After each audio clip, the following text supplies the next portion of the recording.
Welcome back to the show. And today I have my friend Martin Mike, the one man I know who used the jungle to save his life. I won't tell you much about Mike, but he is one person that if he can stand here and talk to you, there is no reason why you shouldn't turn your life around. Martin was suicidal at one point. He had fallen into a ditch of mental health and was just woke up one day, decided he had no reason to live and listened to one podcast to change his life.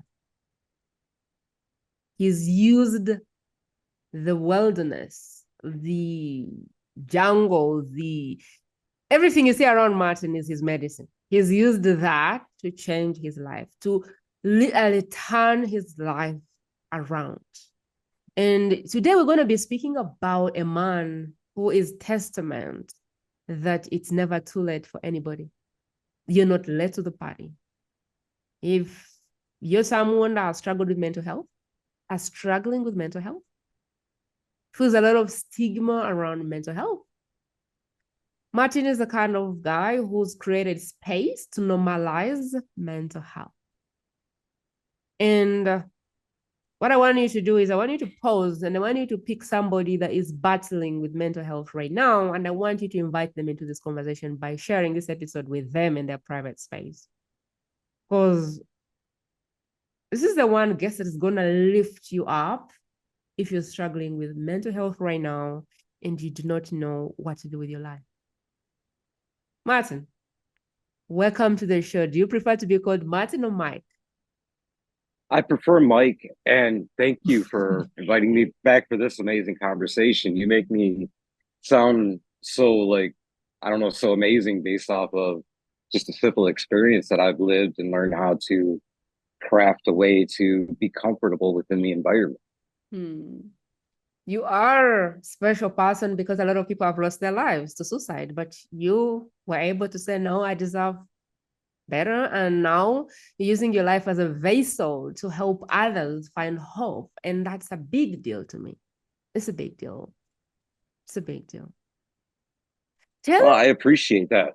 yeah, tell us, especially Martin, like the kind of work you do. I'd like people to get a good feeling of the work you do. And then we step into your story and then we keep going from that point. Tell us like exactly the work you do in simplest form if you can. So, as far as the work that I do to help people now, Mm, it revolves around hiking. So, getting mm, out into nature and just simply walking. And mm, I like to focus on the fun and the adventure of it while mm. slipping in the nuggets of meditation and different mindful practices as well as spiritual ideas through storytelling.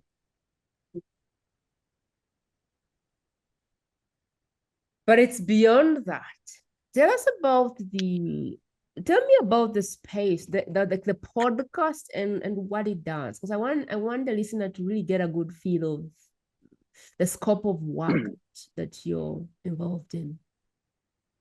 So as far as the podcast, because it's a well-rounded project that I work on, there's the digital aspect and then there's the aspect where we connect. But through the Mm, podcast, what I do is I go through and I share stories mm, throughout, you know, history that connect and resonate where we can learn those lessons that become nuggets to help us find our way out of our base, not only get sure of it, but making friends with feelings here. I discovered that a lot of what I went through, a lot of people go through that with is we fight against the current. We get caught up on labels and labels that people give us affect our mindset. So if we can construct those labels and take the stigma out of there and become friends with what we're getting, what we're experiencing, then we're able to rework that verbiage that we're carrying around in our head. And through improving our self-talk, mm, we're able to comfort ourselves and realize when we're stuck in a moment that feels like the crisis, just like mm, the way that a rainstorm blows in. It mm, wasn't there before it started, It Mm. rains for a couple of minutes and it blows away. Our feelings and our emotions that drag us down do the same exact thing. Mm. That's a good one. Let's dive into your story. I would love for you to share your story because when I first heard your story, I felt like, wow, wow. There is Well, someone right now whose life depends on that story for sure, if you don't mind sharing it. absolutely. I lived a life growing up that was based around being abused by my stepfather and, physically and emotionally. And that killed me ever developing any sense of self-worth or self-value. Mm. My grandparents stepped in and they tried to right the ship, but with my grandfather having a massive stroke and being crippled for the bulk of the part of his life that I was a part of, it was very difficult. Mm. So I learned how to mask that because the other part with my stepfather was he was a functioning alcoholic. So he masked everything. And that's what I learned and developed. As I grew up and, you know, moved into manhood, eventually I took a wife, and that was a very, very ugly and wrong situation. One of those things that I never should have done. Mm. And we started to form a family, Mm. but it fell apart very quickly. When it fell apart, I internalized that because it spoke to everything that I had learned growing up and viewed myself as a failure. Put the mask back on. Mm. Then comes my next relationship, which was the mask, so Mm. that I didn't have to deal with the depression and the anxiety that I've always had. Mm. And that relationship was good for a while, for many years, and ultimately, at the end of it, I wound up facing that second divorce and being homeless. The Mm. very last thing that she spoke to face to me was, I had no value. I had nothing to offer her or my children. And obviously, being in that on that shaky ground, it took me back to the woods. I attempted to commit suicide, Mm. and I woke up that next morning in this complete fog, like nothing had happened. It didn't register what I had tried to do. I stumbled back to my truck and I turned on a hunting podcast because obviously being outside is something that I'm really into. So I was really connected to that space. There just happened to be an author who was the guest that day, and he Mm. was a stoic philosophy author. And the quotes that he threw out at me from Marcus Aurelius, mainly that adversity is the opportunity for us to showcase and highlight who we truly are. Mm. It stopped me dead in my tracks and made me think about how I was viewing my situation. I viewed it as if it was terminal cancer. I was waiting until the next attempt finally worked, and that would have validated everything that my ex-wife had said to me. That's what my kids would have remembered. Mm. And I thought really deeply on that and realized that yes, in this moment, things are horrible. Things are really, really hard. Mm. I caught up in that victim mindset. But if I can rebuild my life, I can teach my kids Mm. that they too can overcome adversity. Plus, I would validate the fact that I have something to offer. I have a gift and a purpose in life. And through talk therapy, I started to put my head around things and start getting myself back in order. And then my therapist recommended meditation, Mm. which she recommended meditation for sleep. Ironically, I've never used it for that, but I thought the idea for that whole session. I was like, I'm not going to shave my head. I'm not going to be silent. And I'm sure not going to turn on a 1998 chant CD, right? But Mm. then I went around back and I started doing my nightly crossbow practice. And as I went through it, everything she talked about clicked. I'm Mm. focusing on breathing, slowing my thoughts down.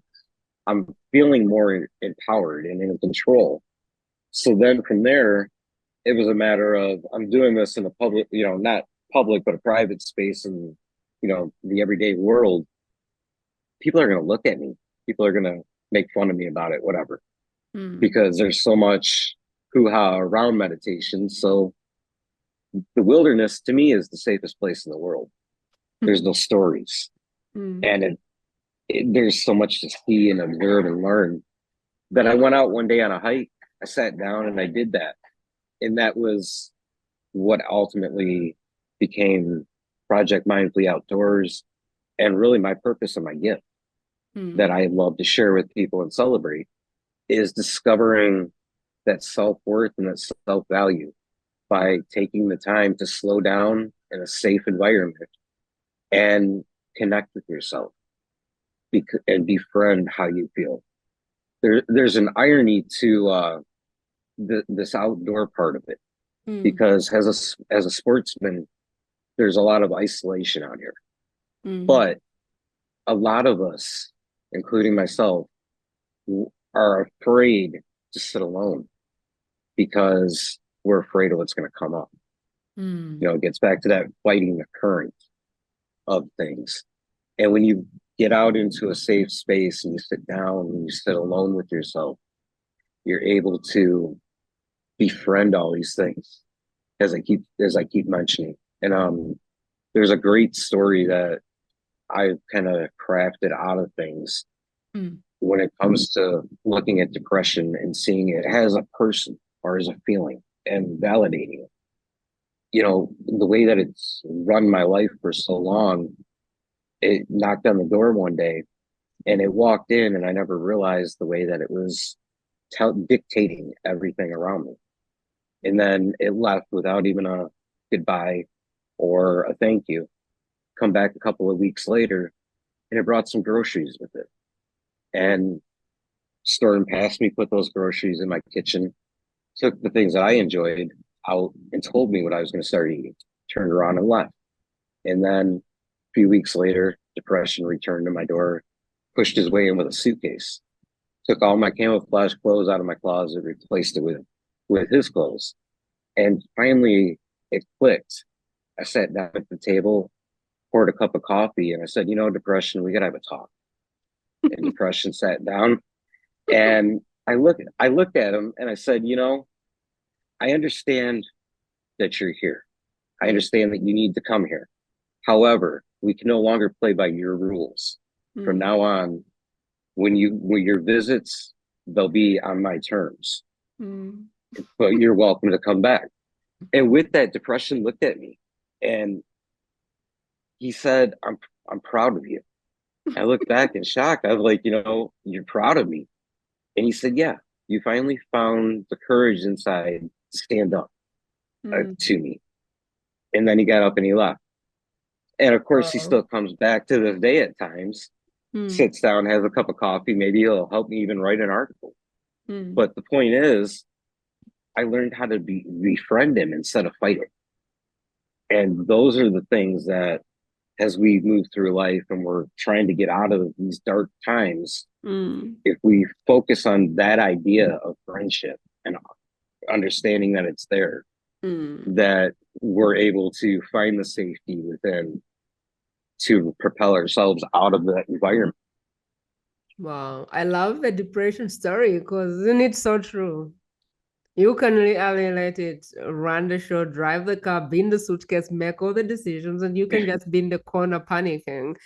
That reminds me of my relationship with fear. I remember when I made the decision to leave my 9 to 5, I was so scared. And I said, I'll do it. I got fear, put it in a bag, I put a zip. And I was like, I'm not going to see you. I'm leaving the job. And then I left the job, I started this other business, and then it came back. And I got so scared to leave the next business because I was like, wow, now I'm leaving this offline business, going online in a country like Uganda, no power, no internet. Fear came back and it took the driver's seat. And I got the bag and I was like, zip. I zipped it down. I said, go down. I don't want you to be here. And then I came online. I started the first business.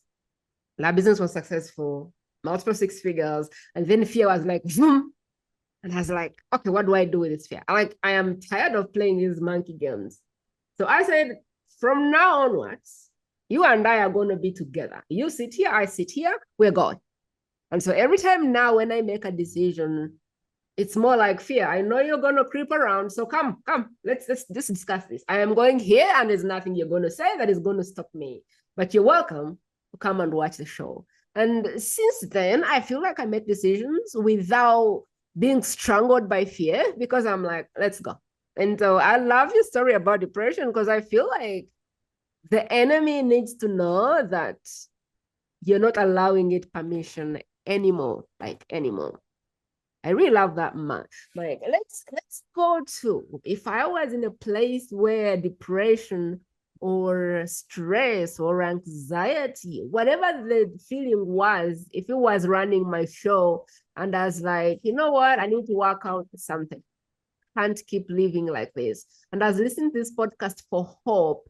What would kind of be your way, the way you think through this, like step one, do this, step two, do this, step five, do this. And maybe you will find your path and courage to start the journey. If I was like really like in this mode of being scared and depressed on weed or whatever the substance, and I was like, you don't understand my problems. Man, I'm on divorce 10 or whatever the problem they have going. And they're like, I don't even know why I'm still alive.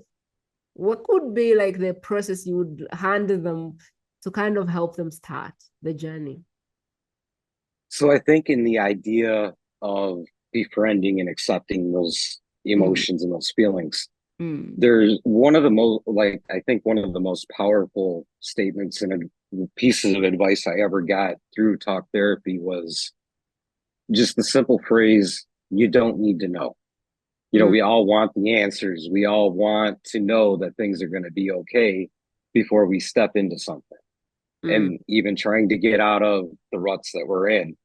But in reality, that simple walking into the unknown and embracing the fear of it is really the first part. But then I would tie that back to, you know, the wilderness here. One of the most important tools out here is the power of observation. And we all observe everything around us. So it's very simple to come out here and just sit down and watch, for example, you can't see it on camera, but there's a nice little flock of birds off in the distance just doing their thing. I can see that and I can find inspiration within myself and the things that the context of the world that I know to realize that, you know, they're going about the course of their business. I can do the same. And I'll give you a great example of that when it comes to anxiety.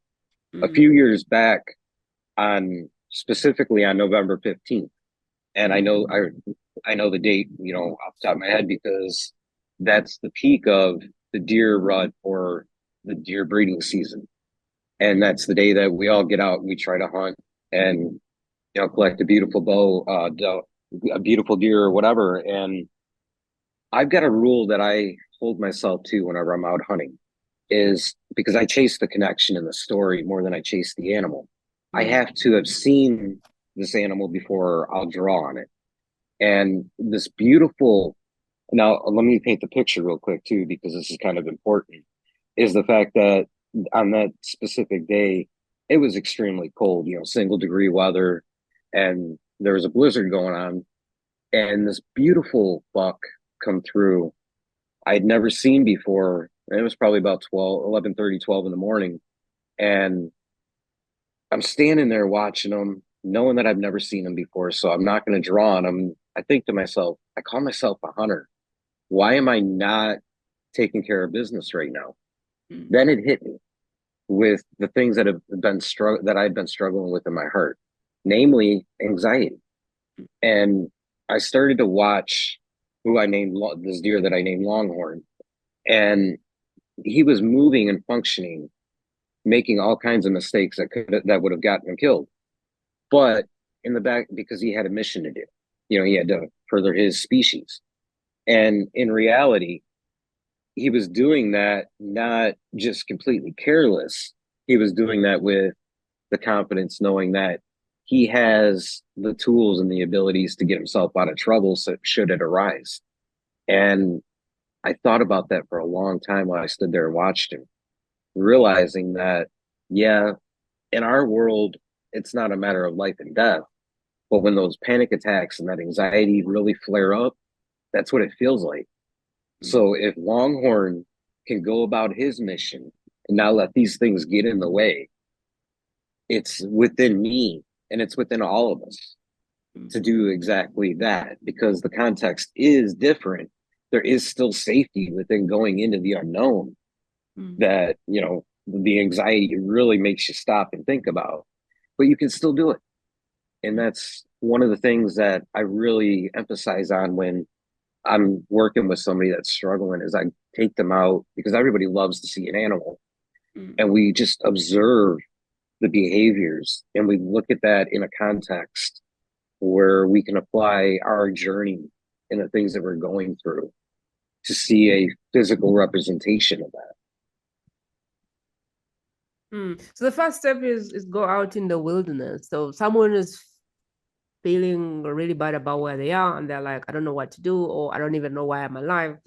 Step one is get out in the wilderness. Go see some animals. Even some trees, Mm, because true. another another important part of that Mm, is the fact that when you put your feet on the ground, you're connecting. You're connecting with grandmother Earth, who is here to support us. mm, So if you're feeling like all that and there's no support, no direction, no whatever, you can touch the ground and mm, ground yourself to realize, I'm standing on something firm. There is support. If you're struggling because there's not another person there next to you to support yourself, to mm, support you and provide that stuff, you can find it within the living world around you. It's just a matter of being open to it. And even in the darkest moments, there's still a sense of us that wants to survive and be open to any form of help that we can find. Because after all, when you really break down what these suicidal actions, thoughts, and ideas, and even the extreme forms of mental health get to, is within the moment, it's a breakdown. mm, We've lost somehow that ability to process, and we just want the pain to stop in one form or another. mm, So if if you just find some way to bridge that gap and bring you to the very next moment, it gets back to the analogy of the brainstorm.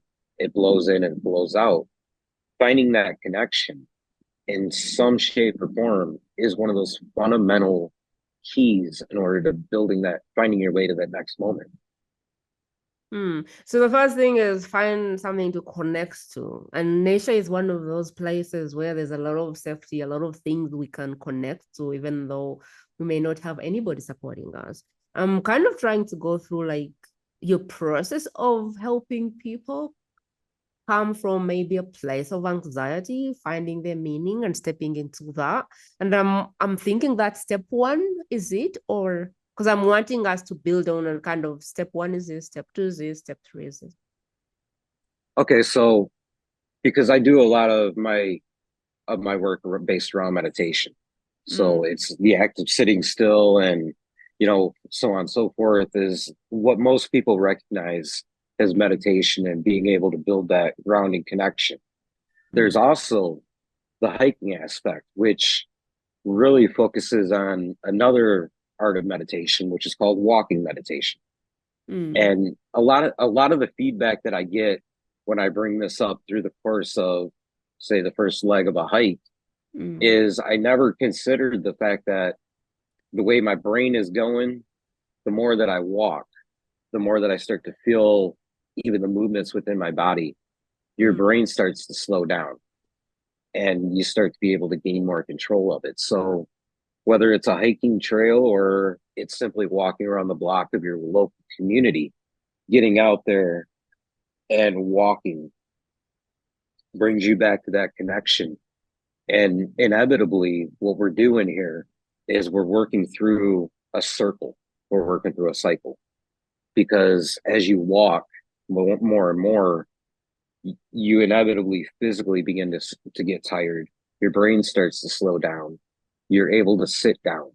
And when you when you sit down to take that break, that's where you're most open to the idea of what we all know is meditation, the sitting down and finding the stillness.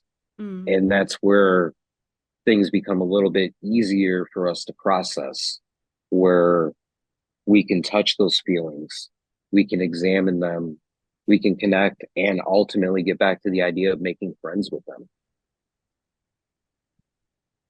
And then, of course, when you're on a hike with me, after we do that part, we're getting back up and we're finishing the rest of the trail. So then we're focusing on the part that really gets to be a bit of a challenge within the framework of this context, Mm. the adversity. Because as you're doing the second leg of the hike, you're starting to feel it physically. You're starting to get tired. So that's where you look back at where you've come from, the Mm. distance between where you're standing and the trailhead, Mm. and you think, man, I accomplished all of that Mm. already. So the rest of the path now is things that I've already done. And Mm. you get to strengthen those muscles that are going to help you to pull yourself back up. Mm. So I'm taking notes here, and what I have is the first immediate relief is going to be nature. Find a way to connect with the earth, a tree, something. Because the reason that you're feeling overwhelmed by the feeling is because you feel like nobody is supporting you. You feel like the world is against you. You feel like everything is just turned against you. So you need to find a way that you can find support or tissue, and that can be from a tree, it can be from a desk, can be from the earth. The wilderness is a safe place. That's what I'm hearing you say. And then the next point is going to be creating some stillness in your life. Because I feel Yes. like most people run and run and run and run until they run out of their own head. So, like, find stillness. Could you give me more context about why people need to slow down? Because the hardest thing for someone who is anxious or depressed or is to slow down. It's just hard for them. It is very hard. It's very difficult. But when you get in when you come out and you actually start walking, that's where that process actually begins, because as you're walking in those and you got the hamster wheel going on in your head, you're inevitably going to start to see something that catches your attention. It's Mm. going to it's going to kind of stop that freight train of thoughts for even a split second, whether you realize it or not. And then it's going to build, because we all fall into that habit of pattern. As you walk, for example, you put your left foot in front of your right, and then your right in front of your left, and so on and so forth. There's patterns there's routines, and we have them long term, we have them short term, we have them in the split second of a moment. I like to refer to them as rituals, because Mm. we all have our rituals that we do that keep us balanced. And I keep coming back to that word balance and the idea of a circle.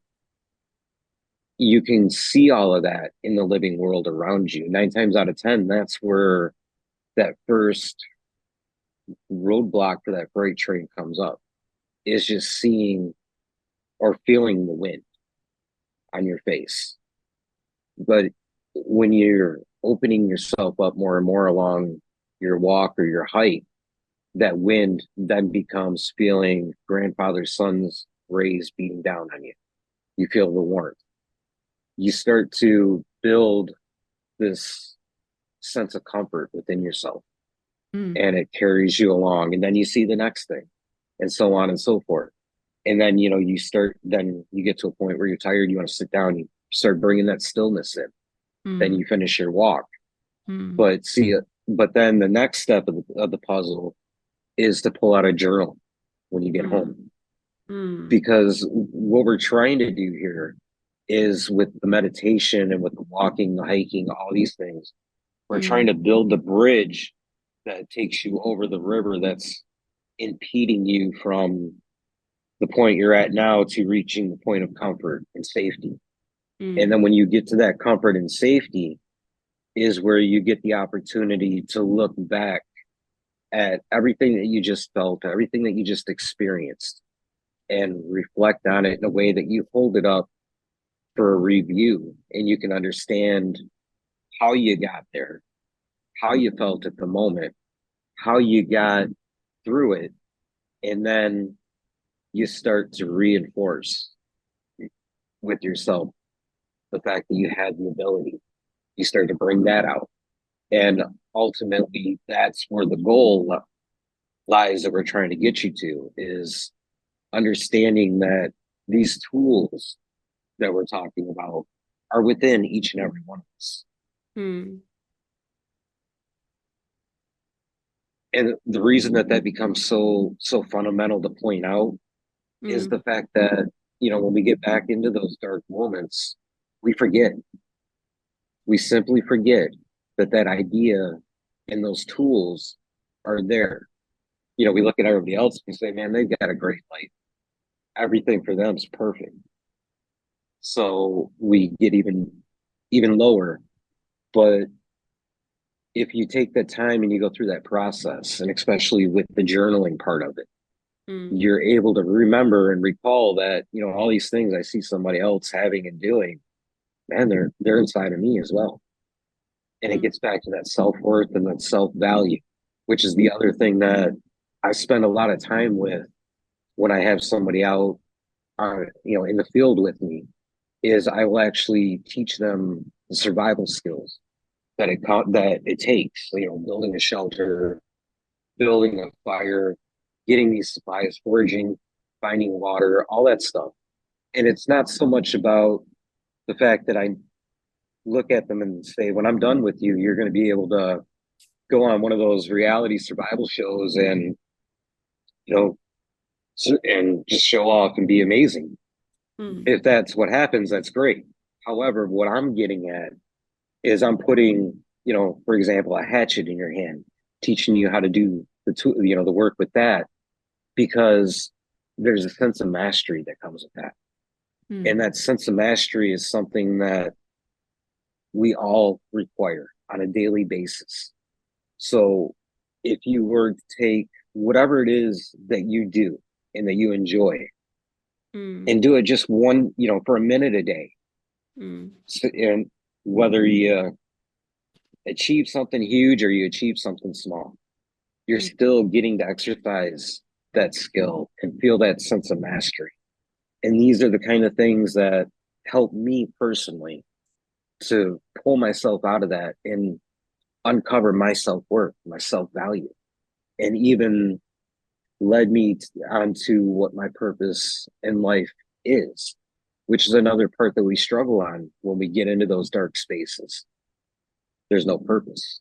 There's no point. And I want to share with you real quick another great story Mm. about the idea of purpose, because a long time ago there was a young man that was born to a mother and father who tried for a long time to have a child. They Mm. weren't successful, and then finally they had him. And Mm. they loved on him, they doted on him, and it was amazing to them. Mm. However, within the rest of the village as he grew up, it was really interesting how he could walk through that village and almost Mm. never be seen. Mm. He was never invited to any warrior parties or anything of the sort. Never had a eagle feather, any achievements. He Mm. learned how to hunt and fish and all those things, and he was good at that, but he was never anything special. And as he walked through life, he felt very distant, very alone, as if there was no purpose. In fact, when he came of age, all the women and everybody in the town were afraid that he would never find a wife. Mm. Eventually, after his parents passed, he ended up finding a wife and went on to have a daughter who was everything that he wasn't. She was popular. She was, just a joy of the village. And it kind of sat with him as if maybe that was his only purpose, was to Mm. bring this child into the world and help her along. But he still felt ultimately disconnected from everything, as if there was no greater purpose. So he would retreat into the woods and he would spend time hunting and just taking adventures, getting to know the land very intimately. He came back one day from one of these adventures to find that all the men of the town had gone off on a raiding party, on a warrior raid. And the next day after he returned, some scouts came back and said that there was a rival party coming to raid their camp. All that was left at camp was just the old men, the children, the women, and himself. And women, children, and old men can only move so fast. They'd be quickly overtaken by these warriors on horses.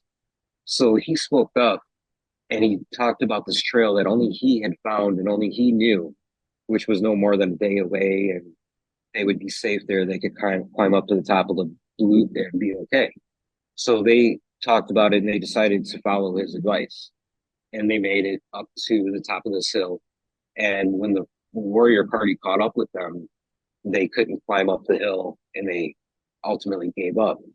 Then when everybody returned back to town and the warriors came back, they told the council about this event and what had happened.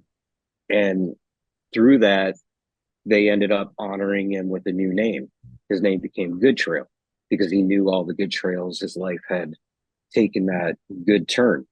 And they also started to consult him on any time that it was time to move camp. But the point of the story is simply this: that purpose within us is there. And we go through the dark moments, we go through the good moments, we connect with people, we disconnect, and everything else, all in order to prepare us for that moment. So while we have the stigmas, we have the shame of how we feel so down in these hard moments, being able to remind yourself of that through all these processes that we're talking about here today, it's strengthening you, it's preparing you for the next step that's going to eventually shine grandfather son's rays down on that purpose. So what I'm getting at is I'm hoping this serves as a reminder that you can listen to over and over again, or even write down in your own journal, hold it in your thoughts, that for as hopeless and pointless as life feels, there's always hope. Daniel Boone left a great quote behind that I coined and use on my podcast a lot, is the fact that our creator never created anybody and put them here to be lost, to be hopeless. We get turned around in the woods, per se, for 5, 6, 7 days at a time, but we always find ourselves back. We always find our way back to where we're intended and where we're meant to be.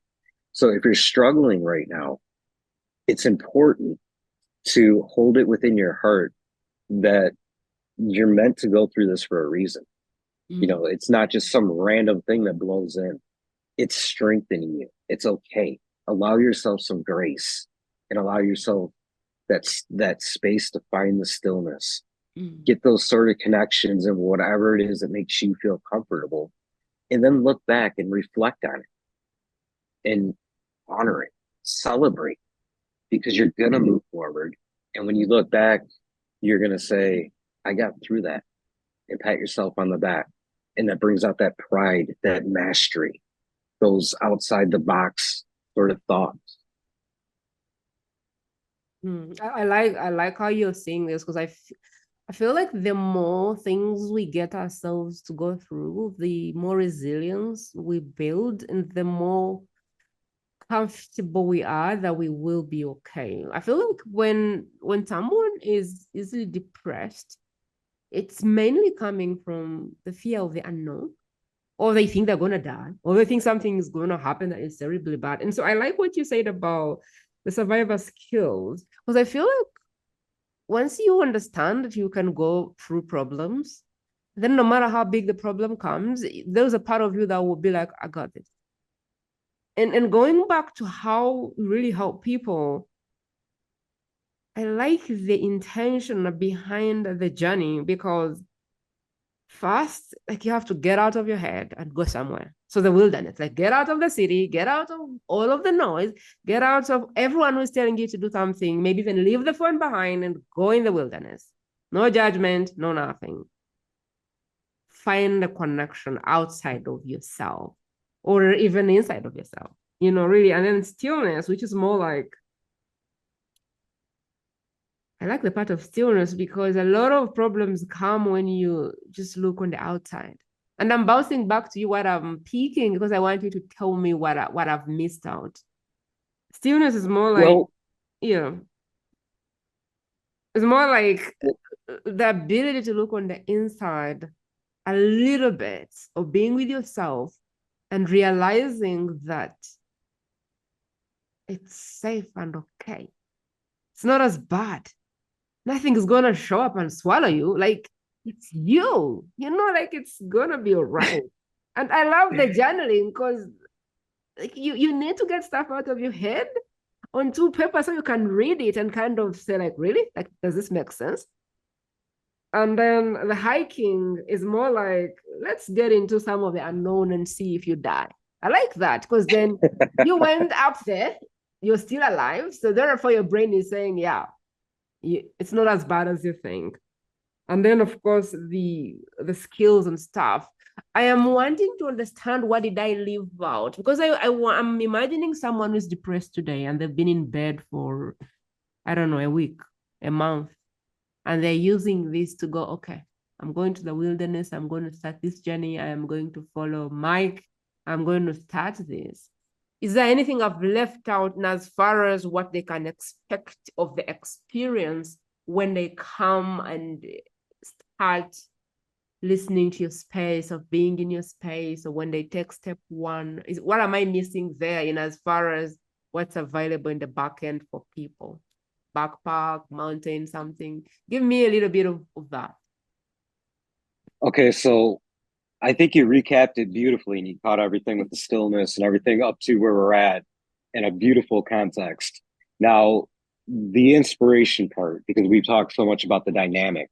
When someone's laying in bed and they're depressed and they've been there for days and days and days, it's not the idea of grabbing a stick and poking them saying, hey, get up, let's go, because that's not gonna help. That's not healthy. So this is where the fun of what I do comes in. And it's one simple word. And I say adventure because even when we're depressed and we're laying there for days and days and days, the back of our brain is looking for something to get up and do something, to move. We have to eventually move. When you put the word adventure into the context of this is what we're out there doing, this is what we're looking to achieve, it's what it is. And there's a thrill. There's a thrill that we all seek. In my case, and what I do, it's the adventure that leads to the thrill of discovery. What is it that my eyes are going to see? What is it that my skin is going to feel? What am I going to encounter? And then personally for me, there's a lot of, I go out and I chase the experience of being able to connect with the people that have walked before me, that inspire me to go out and do these adventures and find these things. So really, the word adventure is one of those all-encompassing things. What is it? It's like an open-ended question. What does it mean to you? Adventure. I think for me, it's adventure is more like, I don't know what I expect, but I'm open to it. Like the unknown, being open to embracing the unknown and just looking forward to what that is. That's the most important part of it right there. You know, a lot of the time people will reach out to me and they'll want to go on some kind of hike, whether it's, just a simple day trip or it's a couple of days that we're spending in the backcountry. And I get a lot of, what are we going to see? What are we going to do? What are we going to experience?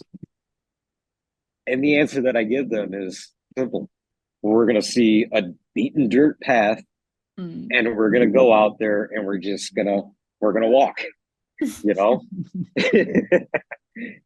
because when you take that word adventure and the open-endedness of the answer to that, it becomes so much more meaningful for us if we don't try to paint a picture and we just feel that that's something that standing at the trailhead, throwing your backpack on, it gives you the opportunity to bring yourself present into that moment because I don't know what's going on. I never read a synopsis of the story or, the environment that I'm in. I'm just going. And that's where that stillness comes back in, is it gives you that free flowing presence to just feel and just be. We talk so much with stillness about the idea of sitting down, but stillness can also be achieved in this roundabout way about just being present. I do have a question for you, Mike.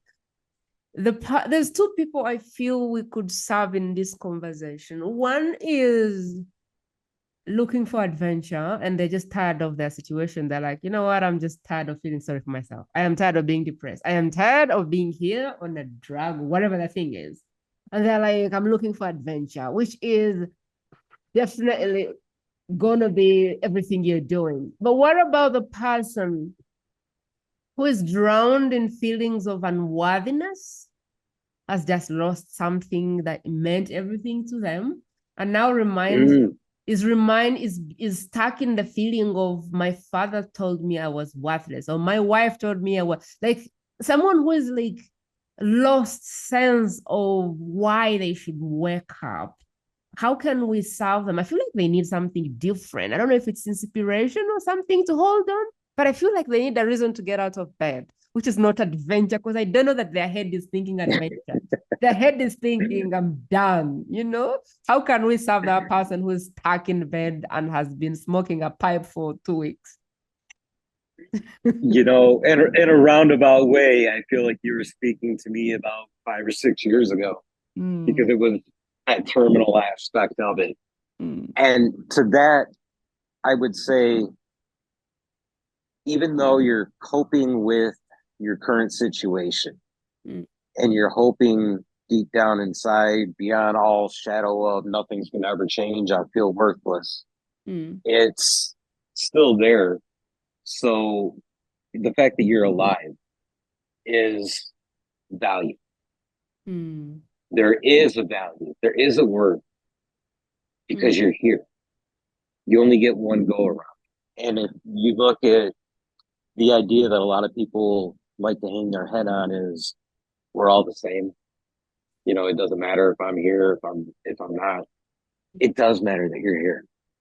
There is one unique individual that is you, that will ever cross any plane of this earth. And I know it may feel at the time in that situation as if it's not, but life is a celebration. The celebration is within your heart. The way that it may be expressed right now is going through the pain and the suffering of whatever challenges that you may overcome. And I'm going to go really, really personal with the rest of this and jump back into my story. I'm going to start by saying that redemption is something that we all have within us, the ability to reach redemption. And I say that because I mentioned earlier how there was 2 different marriages. Within that first marriage, because of the way that it fell apart and everything, I lost touch with the daughter that I had in that relationship.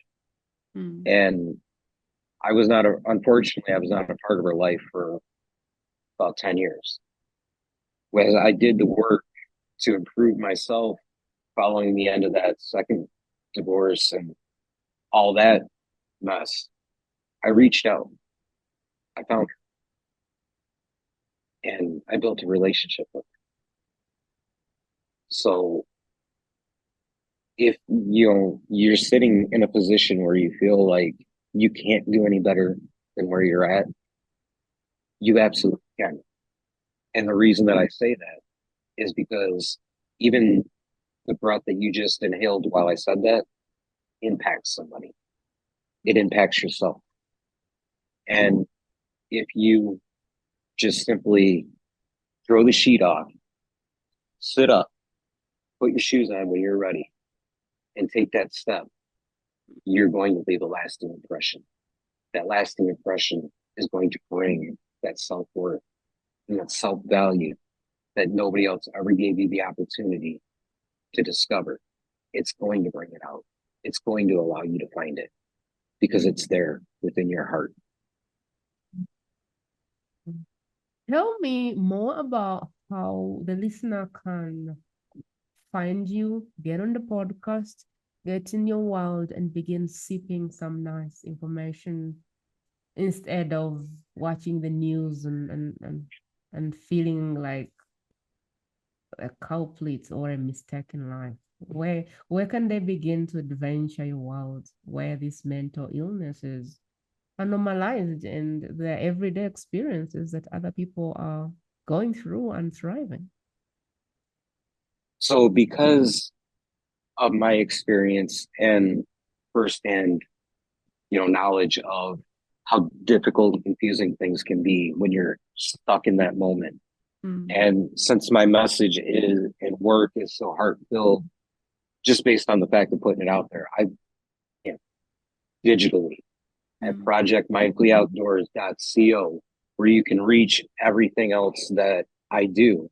But a major part of what I do is my podcast, which is called Project Mindfully Outdoors. And that's available on wherever you listen to this amazing podcast or anything else. And then, of course, there's the videos and the YouTube and Facebook and everything like that, which is all Project Mindfully Outdoors. But you can also look up on TikTok, Project Mike Martin. And then there's a few other handles out there that slip my mind. But the most important part is to visit the website, projectmindfully When you're there, I offer a daily newsletter, and I also offer a free, what I call a trailhead call, where we'll connect digitally through Zoom like this, and we'll have a conversation about where you're at, and we'll start to craft some tools that are going to help you to go forward, whether that's meditation, that's the ability to connect physically in person and start getting on some trails and doing these different activities. But ultimately, it's just about providing the support. I love that, Mike. There will be links to Mike's website where you can go and you can see which part you would like to start. The podcast is on there. The things he does about hiking is on there. There's all of these things on the website that show you his world and how to navigate it. And if you just would love to dive in and hear him, I think the podcast is going to be the best place to find Mike. But ultimately, absolutely. Yeah. Ultimately, if you're interested in getting to him on social media, we will put the links, but the best way will be the podcast for sure. As always, the best thing you can do for myself, the calling on my name, and Mike is to share this episode with one human being whose life really depends on this message. Mike is one person who was saved by a podcast. He listened to one podcast, and that is where he ended with his plan to commit suicide. You're listening to this, I don't know why, but you're listening to this for a reason. So what I'd like to ask in this moment is pause and find one person that this message could be life-changing for them. That Mike's work could be the thing they need to save their life. And just make that commitment to share it in their private space, their WhatsApp, their Messenger, wherever the place is you talk to them. And if you're listening to this because somebody shared it, please do not break the thread. There's a thread going and everyone is sharing the message with one person. And you're watching this because somebody thought about you and thought about your life and how important it is, and they want to see you around long enough because your life means more. So if you're the person that was lucky to receive this, do not break the thread. Share it with one human being that could use a new life, that could use this to hold on to another day to step into whatever the reason they are here on this planet. A lot of people have lost hope. A lot of people have stigma around mental health, around therapy. And maybe Mike's podcast could be the most non-judgmental way somebody can go through their own path. And so it's my humble cry that you share this message so that we can serve as many people as we can. Mike, what would be your final thoughts or your final words as we wind up? I think my final thoughts get back to the quote from Daniel Boone that I shared earlier. Mm. We are never lost. Mm. You know, we get turned around. We have to walk through the darkness in order to find the light. But when it boils down to it's possible. You're here for a reason. Like you said, you found this podcast for a reason because you're important. And if you can just take the time to sit still for a minute and let the next minute come in, you're going to bridge that gap. You're going to pull yourself out of it. Amazing. My final words, I think, would be there's no one who's a mistake, right? You're here because there's a purpose on your name. There's a purpose on you. And whether right now it doesn't feel like that, I guarantee you wouldn't be here if you didn't have a purpose for being here. And I can't begin to think that I understand what you've been through, but what I know is that the only way you don't make it is if you quit on yourself. Mike is here as a living testimony that there is a purpose on everyone listening. And so your story might be the story that somebody else needs to save their life. If you're watching, listening to this podcast, that's because you've been selected to listen to the message. What you do with it, I don't know. But here is what I know. You're not a mistake. And you're important. But there is no one that is coming to save you. Mike is here though.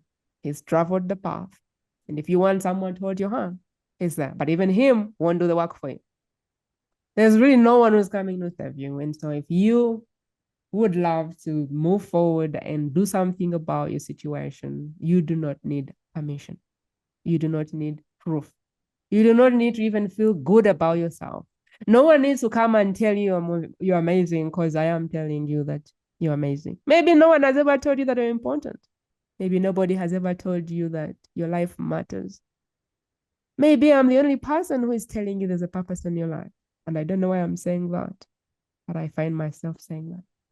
And so I'm challenging you to step up and claim that purpose because it's there.